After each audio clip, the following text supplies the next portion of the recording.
Bonjour à tous, aujourd'hui petite vidéo pour faire une aire de chasse. Donc là vous avez 3 exemples d'aires de chasse que j'ai faites et aujourd'hui on va faire celle-là. Donc ça va être très simple, hein.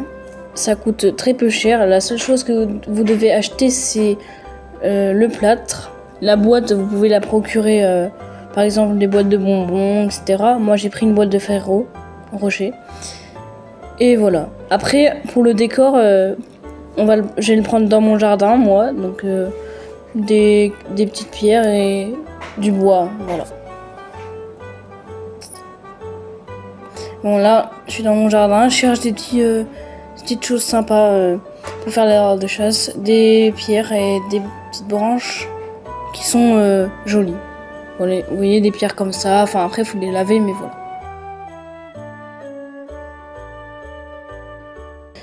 Bon voilà, là j'ai récupéré quelques petits décors, donc vous voyez des cailloux et des branches.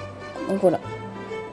Bon, vous voyez celle-là elle est sympa parce que avant il y avait des fleurs dessus, du coup ça fait des petites tiges comme ça, je trouve ça joli.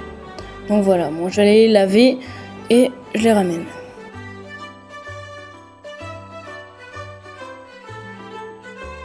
Bon, voilà, c'est lavé.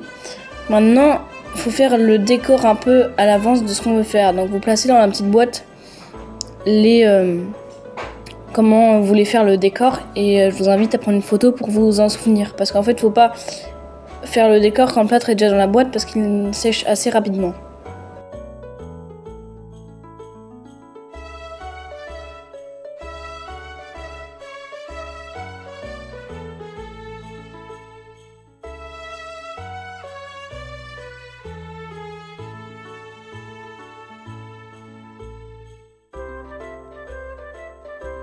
Là ça me paraît pas mal.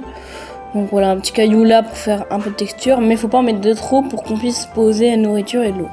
Donc maintenant on va réaliser le plâtre. Donc pour ceci il faut de l'eau du robinet, toute simple, et bien entendu le plâtre. Bon, c'est un peu logique, mais voilà. Donc par contre pour les doses, moi je fais un peu à l'œil, hein. Je fais une pâte qui est pas trop épaisse, pas trop liquide non plus, donc c'est environ moitié plâtre, moitié eau, mais un petit peu plus d'eau que de plâtre. Donc là j'en rajoute petit à petit pour que ça soit bon. Parce que vous allez voir au début c'est trop liquide. Donc je rajoute un peu de plâtre, puis voilà. Il faut aussi qu'il y ait assez de plâtre, parce que moi j'ai failli avoir pas assez de plâtre, mais du coup c'était bon.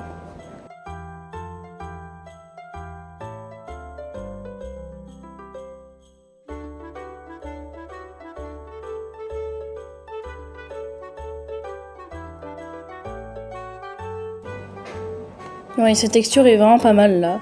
Assez liquide mais pas trop.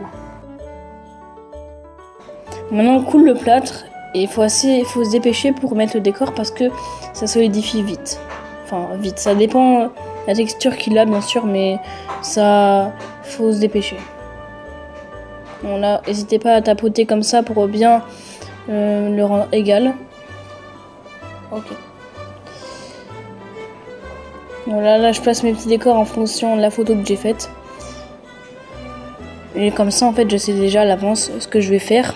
Et ça permet de pas improviser comme ça et de faire un truc qui vous plaît pas en fait.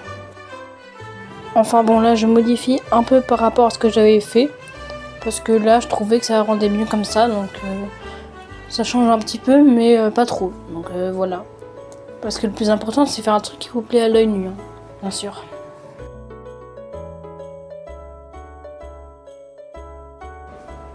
Là j'ajoute la petite pierre sur le côté qui rend un peu de texture. Et là c'est pas mal. Vous voyez au milieu pardon, j'ai laissé un espace pour pouvoir poser la nourriture et l'eau pour les fourmis. Bon, j'ajoute une petite pierre sur le côté parce que je trouve ça mieux comme ça. Et voilà, bon maintenant il faut attendre que ça sèche, ça met environ 24 heures à 48 heures.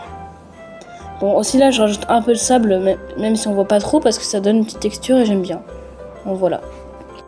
Après ça, il ne manquera plus qu'à percer le trou. Mais moi, pour l'instant, je peux pas le faire parce que j'ai pas les outils nécessaires pour l'instant. Donc si ce tuto vous a plu, n'hésitez pas à vous abonner, ça fait très plaisir. Et donc je vous laisse avec le résultat. Ciao!